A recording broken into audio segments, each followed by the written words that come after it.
Loneliness ascended. Panaginip lang, misis. Ang LPG ay mahusay at ligtas gamitin, ngunit mag-ingat sa mga substandard na LPG tanks. Peligroso ang mga ito, kaya suriing mabuti ang iyong binibiling tangke ng LPG.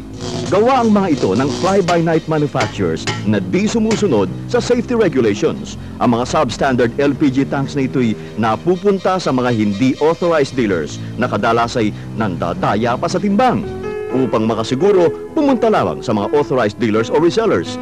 Mrs., ang kaligtasan ng iyong pamilya ay huwag tawaran. Wag po nating itaya ang buhay ng ating mga pamilya sa kaunting halaga na matitipid natin sa mga mura ngunit substandard na LPG tanks. Mag-ingat sa mga delikadong LPG tanks.